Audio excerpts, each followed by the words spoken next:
I've actually gotten on a stage and told students in college, just remember, like, you're always selling. My name is Merrill Dubrow, CEO of Mark Research. I'm a 35-year veteran of the research and insights community and the host of our podcast, On the Mark. On the Mark is focusing on executives and thought leaders in the world, sharing their insights, strategies, and personal experiences. I promise this podcast will be filled with tough, pointed questions with real, insightful, and emotional answers. Today's guest is my good friend, Jacci Weber, Manager of Consumer Insights and Brand Licensing at the Wendys Company. Jacci, welcome to the On the Mark podcast. Thanks so much, Merrill. Glad to be here. Absolutely. So, Jacci, let's start with your current job and responsibilities at Wendys. Yeah, absolutely. So as you mentioned, I'm currently a manager of consumer insights and brand licensing. So I actually grew up at Wendys through the consumer insights team. I've worked on multiple different areas of the business, but right now I'm focused some areas that traditionally sit outside of marketing. So you can think about our digital space when it comes to our mobile, web, consumer, digital products. We look at franchisee satisfaction. We look at restaurant development. So some pretty non-traditional type projects. But in addition to that, I've had the chance to work on a growth area, both for myself as well as the Wendys business, to grow our presence in grocery retail through brand licensing. And I am super proud to have launched Wendys' first ever grocery retail product, Pringles Baconator, in June of this year. So we had some great partners at the Kellogg Company, and hope you'll start seeing some more Wendys products at your grocery store soon. Oh, that's so exciting. And I know we talked about that while you were doing that. Talk about how that happened, right? Because Wendys is an enormously large company. To make changes and to take an idea from just an idea to kind of, plant it, right? And then see it through execution is hard. Can you talk about some specifics on the process of how you were able to accomplish that? Because that is exciting. Yeah, absolutely. So it was not a project someone asked me to go do, trying to go look at brand licensing. I actually think some of my consumer insights skills were naturally at play in my regular life. I'm a person who enjoys going to the grocery store and seeing all different types of products there. And I was making some observations just in my normal shopping that a lot of our competitors had products on the shelves. You'll see Taco Bell has a huge presence, Starbucks, McDonald's, both in the coffee section. And I started wondering, why isn't Wendys playing in this area? It seems like we'd have a right to be there as well as some consumer passion to be there. So I did have a friend who worked in our finance department, and we were always trying to think of ways Wendys could make more money. This one actually was one of our better ideas to see what could stick. So this started an after work project for about a month, digging into the industry of brand licensing, understanding the economic models of how that happens, so on and so forth. As I started writing the business case kind of started writing itself. Every corner, it just seemed to be a win-win-win, both for the Wendys business, for partner companies, as well as our consumers and fans. So even though Wendys had not played in the space before, I was able to demonstrate some value, both in terms of dollars and as well as consumer wins. Our leadership bought on, and we continued on from there. And just so happens, we were approached by Pringles, and it's been an incredible partnership throughout all that. That's great. So when we talk leadership, nobody decides something like this at Wendys without the top dog. And I don't mean the dog in a bad way. I mean, unless the king or queen is involved. Are we talking about the CEO is involved, the CMO, the president? What are we talking? How big a leadership are we talking about here? Who made the decision that you met with? Yeah, so I personally met all the way up with the CMO, and then it was his responsibility to take it to our CEO as well as our board of directors. Wow. And it ended up being rather easy sell-in from what I heard, and we've received really positive feedback since the product's been in the market. That's great. Can you talk about revenue numbers or not? You can't do that. I know that's... I can't do that. I wish, but I'll say we've really enjoyed this experience. That's great. No, that's fair. And I know as part of your compensation, you're taking what, 3% of all top line growth? Is that safe to say as a bonus? I mean, I'd love it. If you want to send some people some emails, I'd love it. Absolutely. Absolutely. Well, no, that's great. So let's talk about this. Back in the day, you actually interned at a supplier, right? Yes. But then you went client side. What's wrong with suppliers? That's the side I'm on. I don't think there's anything wrong, so I'll first stop you there. I did have a chance to intern both on the supplier and client side of the market research business. And there's honestly things I liked about both. What I liked about the supplier side was really getting into the execution of the research. So I was able to, cut my teeth a little bit on checking data tabs, really proofreading surveys, and just seeing how research works behind the scenes. It was also nice to work on a variety of different clients. I worked on some CPG, financial services, just all across the board. But before I decided on my full-time job, I also wanted to try the client side and see where I naturally fit. And ultimately, I decided client side for a few reasons. One, I found that while I do love research, I also am very curious in business broadly. So it was really nice to be able to see project go from start to finish within one organization and understand how my insights are impacting like broader business versus just kind of the one-off project. So that was something I really enjoyed. I know we've talked about this before.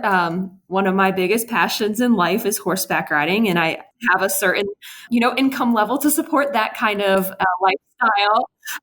So that was initially another thing that had drawn me to the client side, but I've really enjoyed, learning about business as a whole, and I'm still getting a lot of variety working on the client side as I think about my internal business partners. Doing a project with a more design-focused team is different than doing an analytics project with our finance partners, which is different than, an ideation session with our culinary team. So even though I work on one brand, there are so many different aspects to each brand. I use an entire marketing research toolbox. That's exciting. So being a health nut, right? I'm a healthy eater, and obviously hamburgers and chicken and shakes sounds like a perfect job to me, right? I mean, it is fun. I'll tell you what, people are much more excited to have focus groups about hamburgers and Frosties than they were about auto accidents. So that makes my job fun. Now, I will admit, having a Frosty while you're driving, it's something I have not mastered yet. I can't do it. It's too thick. It's way too thick. But what's the most rewarding part of you, other than being able to eat that type of food, probably very often? What's the most rewarding part of your job? Yeah. So honestly, one of the things I am most proud of is growing the people who have worked for me. And I know that might sound like a little non-traditional, but just I have through college been a mentor. I am an older sister to a couple of siblings. So I've always kind of had this mentorship and growth mindset, but it's been so rewarding for me watching students.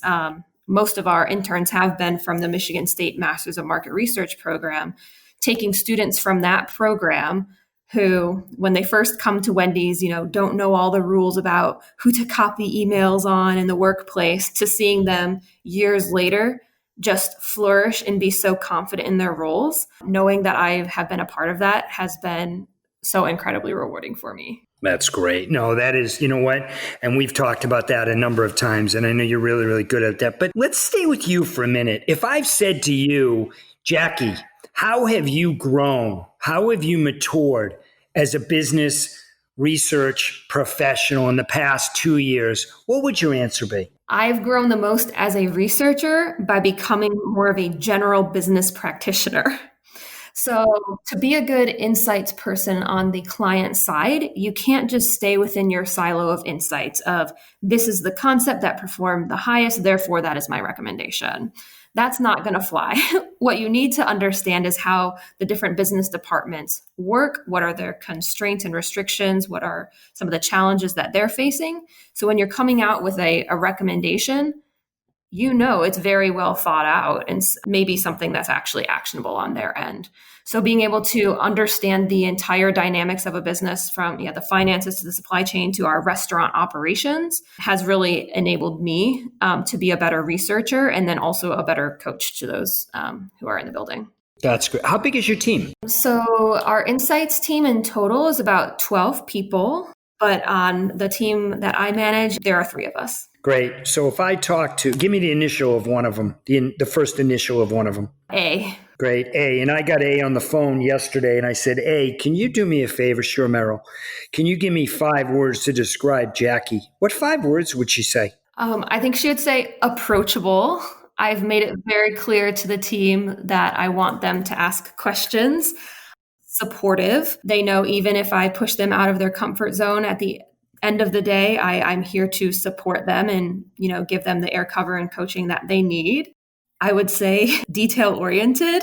And this has been a challenge for me just because I am an insights person to begin with. I tend to like to really focus on the details and then connected. I find that I know a lot of people across the Wendys business and have really expanded my network outside of just the marketing department. I would like to say fun. I think we've created a fun team culture where we're supportive of each other. We enjoy our weekly check-ins, and it's just a very positive team to be a part of. That's great. That's great. Those are good words, actually. And I know if I did get A on the phone, you probably would be right on 3 or 4 of them, which is nice. Hey, Jacci, what's the hardest part of your job? The hardest part of my job is getting everything done and prioritizing.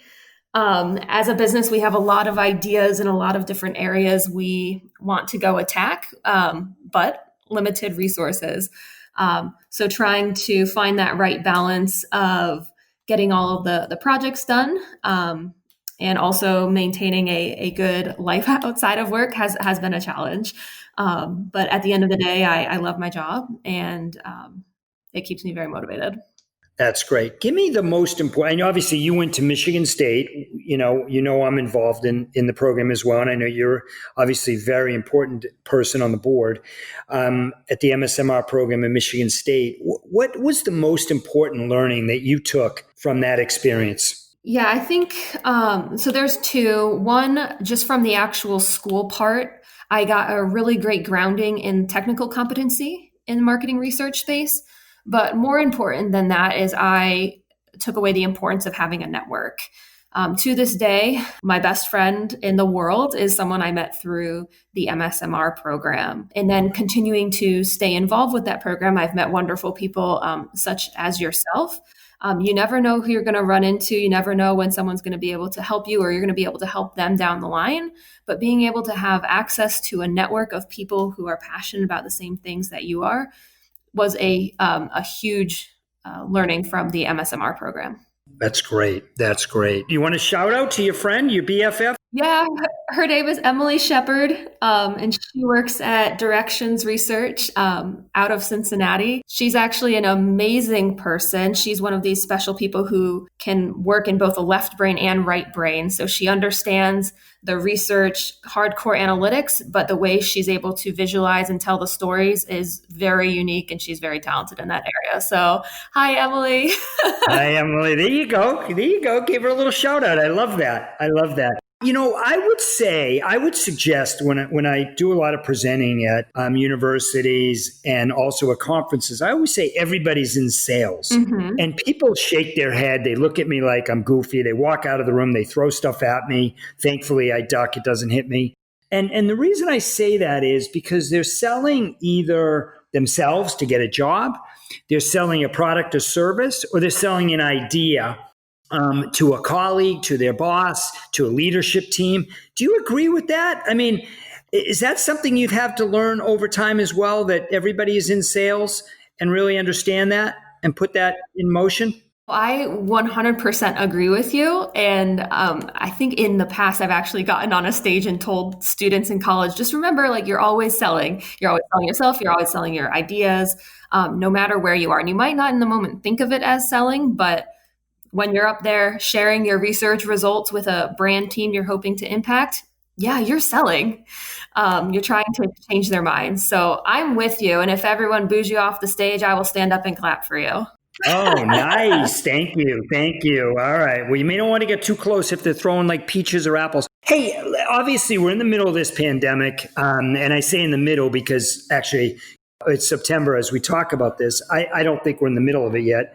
I don't think we've hit the middle yet. But give me a learning from somebody who, is still young in their career. I mean, you're still looking up in your career. Give me a learning for COVID-19 for you. A learning from COVID-19 for me is it just highlights the importance of hiring good people who you can trust and rely upon. I am so grateful for the team that I have at Wendys that I knew when we transitioned from the office, I wasn't going to have to worry about performance. I wasn't going to have to, micromanage, but I trust both of these women to do an amazing job, and they did just that.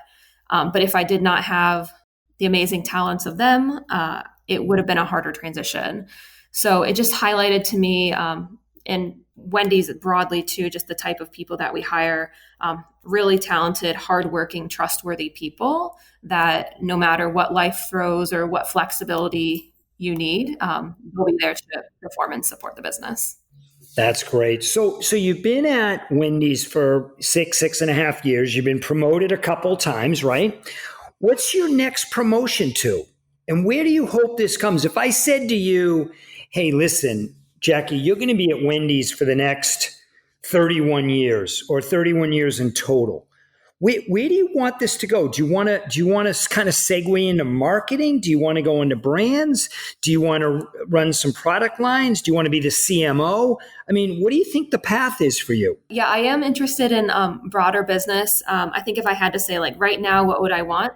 I think there is a huge opportunity for Wendys in this brand licensing space, both in terms of revenue as well as reach into new channels and providing our customers and fans another way to interact with us that we're perhaps not capitalizing on today. So I see that as a huge part of the business, but I'm an insights girl to begin with, and insights is at my core. So I know I would be happy doing that as well. So I'm still working through some of those details. There's a lot of things that interest me, but I'm still trying to nail down what is my ideal next step. Okay, that's great. As a supplier, we hear all the time from a lot of our clients, oh my God, you guys suppliers need to be better storytellers. You really need to weave in the story. You need to be better at making the presentation and the data jump off the page. Have suppliers made any progress with this? How good are suppliers at telling stories? Or is this a lost cause and we really haven't made much progress? No, I think there definitely has been progress made even over, I guess, the 8 years that I've been in Insights. And I think one of the places I'll point to is a lot of the automated tools, especially online, like you're familiar with Zappy's platform. I mean, they've taken great strides to make sure their platforms are very visual, easy to understand, and quick to access your information. Those types of marketplaces and suppliers did not exist 8 years ago. So I think especially in the do-it-yourself research space, they've done an amazing job. I would also say the suppliers I work with on a regular basis, more of the traditional suppliers, also continue to make progress. I think about the ones I work with on a regular basis, both visually as well as storytelling-wise. I've seen progress. It's not a lost cause. Different companies are at different places, but the best suppliers are the ones who are interested in listening to your feedback. And I continue to see our best partners incorporating along the way. That's great. Let's end with this, Jacci. What's success to you? I think success to me goes beyond professional. Success in my life will be I'm at a place where I'm having a fulfilling career, a fulfilling personal life, and able to be the person that I want to be to the important people in my life. And having the time to be, responsible and participate, living my life to the fullest, I think is success. Well, Jacci, as always, I can't thank you enough for your time today. Thanks again for listening. This is the On the Mark podcast. My name is Merrill Dubrow, and have a great day.